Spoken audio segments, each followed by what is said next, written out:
जब किसी पे बुरा वक्त आता है तो कहा जाता है कि अगर वो ऊंट के ऊपर भी बैठा हो तो कुत्ता उसको काट लेता है।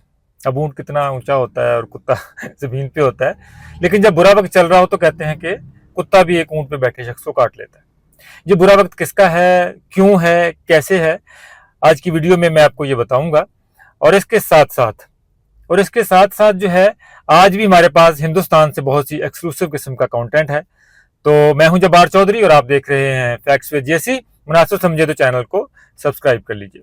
अच्छा जी, इससे पहले कि मैं जनाब मेन टॉपिक की बढ़ूं, मेन टॉपिक हमारा जो हिंदुस्तान से जो बहुत ज्यादा इंफॉर्मेशन है वो है कि किस तरह जो हिंदुस्तान है उसका जो एटमी प्रोग्राम है वो गैर महफूज है। न सिर्फ गैर महफूज है बल्कि हिंदुस्तान जो है वो एक न्यूक्लियर मवाद की जो सबसे बड़ी ब्लैक मार्केट का रूप जो है वो धार चुका है। इसके हवाले से पूरी एक रिपोर्ट है रिसर्च की मेरे पास, वो मैं तफसील से आपके सामने रखता हूँ। हिंदुस्तान से जो मुख्तलिफ किस्म के जो थानों से मुख्तलिफ किस्म की जो भी अब तक जो है पिछले 10-15 साल में जो न्यूक्लियर पकड़ा गया है, यूरेनियम पकड़ी गई है और कौन कौन कहां कहां से गिरफ्तार हुआ है, पूरी डिटेल मैं आपके सामने रखूंगा। और जो बुरे वक्त की कहानी है वो भी मैं सामने रखूंगा। लेकिन उससे पहले जो है, जो हिंदुस्तान की सफारती तन्हाई को जो हम मॉनिटर कर रहे हैं उसके हवाले से एक डिबेट अब शुरू हो गई है। और डिबेट भी कुछ हमारे नाहंजार लोगों ने शुरू करवाई है जो कि बाहर बैठे हैं, जिसमें मोहित पीरजादा साहब ने कर दिया जी के वजीर आजम शहबाज शरीफ ने बिलावल को पिक किया है और नरेंद्र मोदी ने जो है वो शशि थरूर जो कि कांग्रेस के अपना लीडर हैं उनको कहा है कि वो इंडिया का जो है ना वो केस पेश करे। तो यहाँ पे कुछ लोग नाहंजार लिख रहे हैं जी कि बिलावल जो है ना वो शायद उसका इतनी कॉम्पिटेंस नहीं है और शशि थरूर को बहुत बड़ा चिन्ह है। मैं शशि थरूर को पिछले 15-20 साल से मॉनिटर कर रहा हूँ, जानता हूं मैं उनकी कितनी वर्थ है। वो जब तक यूएनओ में थे बड़े सोफिस्टिकेटेड और बड़े थे, लेकिन जब से राजनीति में आए हैं तो एक उसी तरह के एक जो है एक जो क्या कहते हैं उसको, तमाम तरह की जो इल्लतें हैं वो उनके साथ जुड़ी हुई हैं। और मैं आज आपको बता दूं, मैंने 2014 में एक जो है ना अपने ब्लॉग में एक आर्टिकल लिखा था, बहुत बड़ा केस। मैं जब रिसर्च कर रहा था तो मेरे सामने जो ना वो पॉप अप होकर वो चीज आई। शशि थरूर के हवाले से मैं आपको बता दूं कि शशि थरूर साहब जो है, इनकी बीवी सुनिंदा पुष्कर वो कत्ल हुई थी या उन्होंने वो खुदकुशी की थी, उसका केस जो है वो शशि थरूर पे चलता रहा। तमाम तरह का लीडिंग एविडेंस जितना है, आप 2014, 15, 16 आप शशि थरूर को गूगल पे लिखे, शशि थरूर या सुनंदा पुष्कर केस, आपको इस शशि थरूर का कच्चा चट्ठा सारा आपके सामने आ जाएगा। और वो कत्ल क्यों हुआ था, उसने खुदकुशी क्यों की थी, ये मैंने जो है मैं लिंक दे दूंगा अपना अपने ब्लॉग का, उसमें देखिएगा कि क्या वजूहात थी। ये भाई साहब जो थरूर साहब है ना, ये एक पाकिस्तानी जर्नलिस्ट के इश्क में मुब्तला हो गए थे। ये मैं आपको खबर दे दूं कि पाकिस्तानी जर्नलिस्ट हैं, यहाँ लाहौर बेस्ड ही हैं, ठीक है, एक अखबार की एडिटर थी, उनके साथ इनका संबंध हो गया था और शदीद किस्म का हो गया था, जिसका पता चला था इनकी बीवी सुनंदा पुष्कर को। और सुनंदा ने ट्विटर पे आके इसे कहा था कि मैं सब कुछ एक्सपोज कर दूंगी, उसके बाद सब कुछ फिनिश हो जाएगा। ये उनकी मौत से 2-3 दिन पहले की जो है ना वो ट्विटर जो है ना वो अपना पोस्ट है। उसके बाद जो है वो सुनंदा पुष्कर जो है होटल के कमरे में मुर्दा पाई गई और जनाब इसके बाद इनके ऊपर केस चला, इनके ऊपर चार्ज फ्रेम हुआ और लाई डिटेक्शन टेस्ट हुआ शशि थरूर। लेकिन चूंकि बासर है, सारा कुछ है, तो तमाम लोगों को कवर अप हुआ। ये जो अपना अर्नब गोस्वामी है जो आजकल बैठा हुआ है बड़ा गोदी मीडिया में, वो भी कहता जी बिल्कुल अच्छा पिक किया है। तो रिपब्लिक टीवी है, रिपब्लिक टीवी के शुरुआत की सबसे पहली ब्रेकिंग स्टोरी जिसको लेकर रिपब्लिक जो है वो मकबूल हुआ, अर्नब गोस्वामी ने जो की, वो सुनंदा पुष्कर की डेथ की स्टोरी थी। आप जरा जाके ये अर्नब गोस्वामी की रिपब्लिक की जरा वीडियोस पड़ी हुई है यूट्यूब पे, आप जरा सुनिएगा, देखिएगा कि उन्होंने किस तरह साबित किया था कि शशि थरूर जो है वो अपनी बीवी का कातिल है। लेकिन दिल्ली पुलिस ने बाद में जो है वो कवर अप किया, बहुत सारे प्रॉब्लम, इसमें मेरा टॉपिक वो नहीं है। लेकिन सिर्फ वो लोग जो कह रहे हैं जनाब शशि थरूर की बहुत बड़ा जो है ना वो आइंस्टाइन है, इसका किरदार जो है, इसके हाथ जो है वो अपनी बीवी के खून से रंगे हुए हैं। तो ये चीज भी जो है इस पब्लिक अफेयर में जो है सामने रहनी चाहिए, शशि थरूर की असल औकात क्या है। कि एक जनाब इन्होंने चीट किया अपनी वाइफ को, जिसके ऊपर इनकी वाइफ ने खुदकुशी की, जिसका इल्जाम जो है होमिसाइड का केस बना शशि थरूर पे और केस चलता रहा और 2021-22 में जाके इसने अपने असर रसूख के साथ जो है इक्विटल हासिल किया कोर्ट से, केस प्रोसेस ही नहीं हुआ। एनी हो, तो ये जनाब शशि थरूर और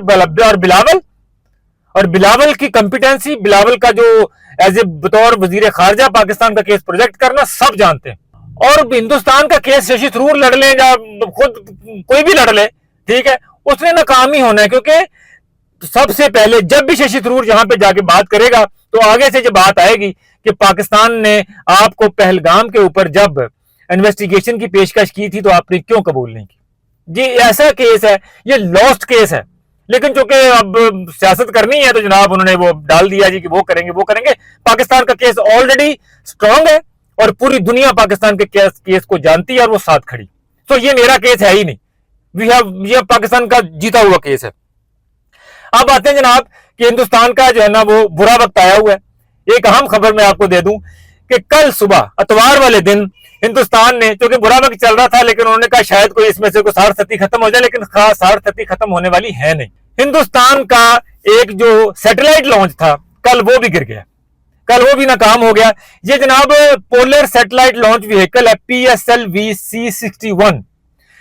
कल सुबह इंडियन वक्त के मुताबिक सुबह 6 बजे जनाब इसको लॉन्च किया गया, लेकिन लॉन्च के तीसरे मरहले में जाके जनाब इसके जो है ना वो सिस्टम में खराबी पैदा हुई, तो जनाब ये जो है ना वो बर्बाद हो गया।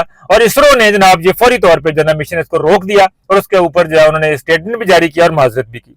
ये श्रीहरिकोटा स्पेस स्टेशन से जनाब ये उड़ा था, नाकामी की राह देख ली। तो इसलिए मैं कहता हूं कि हिंदुस्तान के ऊपर बहुत ही बुरा वक्त चल रहा है, उसको जरा थोड़ा सा एहतियात करना चाहिए। अपनी सार सती खत्म करने के लिए अपने पंडितों वगैरह को ला के जो है ना वो कोई हवन कराना चाहिए। हवन, मोदी जी हवन यक कराइए ताकि जो है ना वो आपकी सार सती को थोड़ा सा फाका हो। क्योंकि पाकिस्तान ने आपको उस गुठे लगा दिया है कि जनाब अब जो है ना वहां से निकलना जो है ना उस कुएं से आपके लिए काफी मुश्किल होगा। अच्छा जी, अब आते हैं हमारे मेन टॉपिक पे। तो मेन टॉपिक हमारा ये है कि हिंदुस्तान जो है वो न्यूक्लियर मवाद की सबसे बड़ी ब्लैक मार्केट है, ब्लैक मंडी है। इसके ऊपर एक DND डिस्पैच न्यूज डेस्क ने पूरी एक रिसर्च रिपोर्ट जो है वो शाया की है।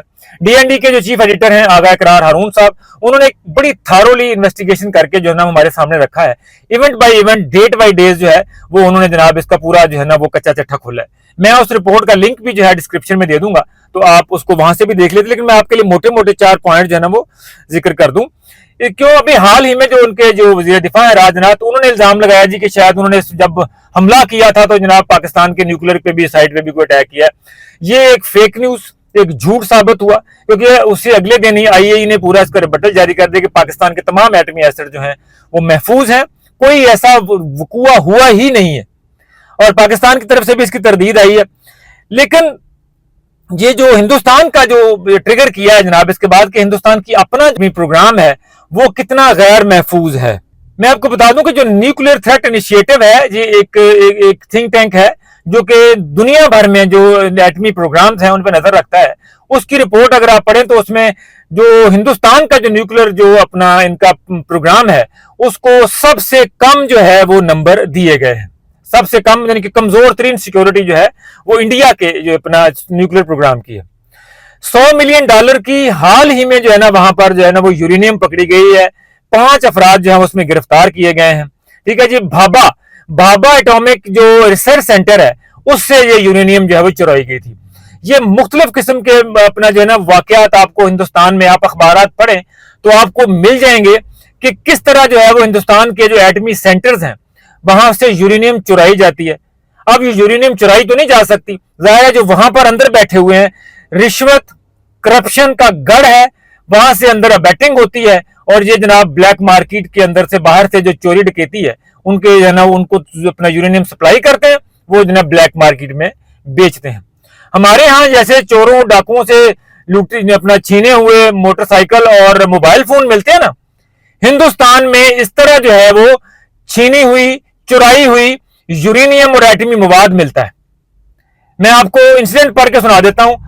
2021 में इसी सेंटर से जो है ना वो 3 एटमी मवाद की चोरी के वाकयात हुए। 2021 में, मई 2021 में महाराष्ट्र में से 6 किलो यूरेनियम जो है वो पकड़ी गई। और अगस्त 2021 में बंगाल से 2 अफराद पकड़े गए, 2 बंदे पकड़े गए जिनसे 4000 करोड़ का माल यानी कि यूरेनियम जो है वो बरामद की गई। 4000 करोड़ का यूरेनियम बरामद की गई। अब मैं आपको जो है वो इनकी तारीख में ले चलता हूं, जरा पीछे से लेके मैं इवेंट आपको पढ़ देता हूं, आप देखेंगे इसके बाद कि क्या हाल है हिंदुस्तान के एटमी प्रोग्राम का।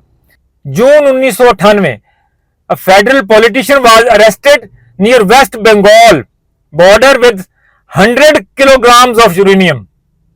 एक भाई साहब सियासतदान जो है ना waste Bengal. In 1998, CBI unearthed a major racket in the theft of uranium in Tamil Nadu. ठीक है जी, CBI 8 किलो यूरेनियम सीज की गई. May 2000 Mumbai police seized 8.3 kilogram uranium. Maharashtra again, Maharashtra और वेस्ट बंगाल ये अड्डे हैं, ये जनाब यूरेनियम जहां पर जो है ना वो ब्लैक मार्केट में बिकती है. August 2001 West Bengal police arrested 2 men with more than 200 gram of semi processed uranium. ये वही बंगाल वाला इलाका. 2003 a gang was caught in a village on the Bangladesh border with 225 grams of mild uranium. ठीक है जी. दिसंबर 2006 a कंटेनर ही फड़िया गया packed with radioactive material was stolen from a fortified research facility in eastern India. पढ़ लो, कर लो गल, सुन लो गल्ला. फरवरी 2008 सारा कुछ हिंदुस्तान के एटमी प्रोग्राम के साथ जो हो रहा है, चोरी चुकारी हो रही वहां पे, ये बातें करते हैं. पाकिस्तान का दुनिया में सेफेस्ट जो है वो एटमी प्लान है, एटमी प्रोग्राम है. आज तक एक भी क्लेम नहीं, एक भी कंप्लेंट नहीं आई कभी किसी तरह से चोरी चुकारी की. 1 ग्राम तक यूरेनियम भी पाकिस्तान में किसी जगह पर जो है ना वो पकड़ी नहीं गई. और यहां पर कंटेनर भरे मिल रहे हैं. दिसंबर 2009 Navi Mumbai crime branch 5 kilo heroin, sorry heroin नहीं, 5 किलो यूरेनियम पकड़ी गई जनाब. 2013 आज जनाब नॉर्थ ईस्ट इंडिया में फिर जनाब आ गई एक और चोरी चुकारी की वारदात, जिसमें जनाब जो कोई बम बना रहे थे, डर्टी बम बना रहे थे, वो पकड़े गया पूरा गैंग, जिसमें जो है यूरेनियम इस्तेमाल कर रहे थे. डर्टी बम का भी जो है ना वो कॉन्सेप्ट यहीं से निकला है. दिसंबर 2016 police seize almost 9 kg of uranium in Thana area of Maharashtra और बांग्लादेश यानी बंगाल बॉर्डर जो है ना ये गढ़ है. मैं आपको बताया तो ये बार बार जो है ना घूम घूम के यहीं से यूरेनियम आपको मिलता रहेगा. 5 arrested with 1 kg of uranium worth of 3 crore on 6 May 2021 Maharashtra anti terrorism squad ने जनाब ये कार्रवाई की. ये जनाब चंद मोटे मोटे वाकयात हैं. आपको हिंदुस्तान के गली मोहल्लों में जो है ना, जैसे हमारे यहाँ जहाज जो नशे का कारोबार करते हैं ना, जैसे पंजाब चढ़ते पंजाब में जैसे हीरोइन और चिट्टे का कारोबार होता है, इसी तरह महाराष्ट्र और बंगाल के बॉर्डर पे जनाब वहां पर जो है ना वो यूरेनियम की ब्लैक मार्केटिंग चल रही. तो वो हिंदुस्तान जो है वो जो पाकिस्तान के ऊपर उंगली एक उठाएगा, 5 बाकी 4 की 4 बल्कि अगले हफ्ते में 5 उंगलियां जड़ियां ना उसकी तरफ उठेंगी. तो इसलिए ये राजनाथ हो या कोई हो, जो भी इल्जाम पाकिस्तान पे लगाएंगे इन पे उल्टा पड़ेगा. एक तो ये कि फैक्ट ये है कि पाकिस्तान का न्यूक्लियर प्रोग्राम बिल्कुल सेफ है. आप जितनी चाहें दुनिया की उठा के रिपोर्टें पढ़ लें. आईएई जो वॉच डॉग है उसकी रिपोर्ट्स पढ़ लें. पाकिस्तान का command and control system state of the art है. दुनिया में सबसे बेहतरीन जो है वो प्रोटेक्शन हमारे न्यूक्लियर प्रोग्राम की है, और सबसे वीक जो है वो हिंदुस्तान का है. तो मोदी जी आपका बुरा वक्त चल रहा है, ऐसे वक्त में जरा जुबान को भी संभालिए, बयानात को भी संभालिए. डैमेज कंट्रोल आपसे नहीं होना, इसलिए जरा ठंड रखिए, हवन शवन करवाइए, यक करवाइए, कोई पंडितों को बुलवाइए और जनाब अपनी जस्तार सती खत्म कराने का कोई उपाय कीजिए, अपनी जन्म कुंडली चेक करवाइए. इजाजत दीजिए. अल्लाह हाफिज.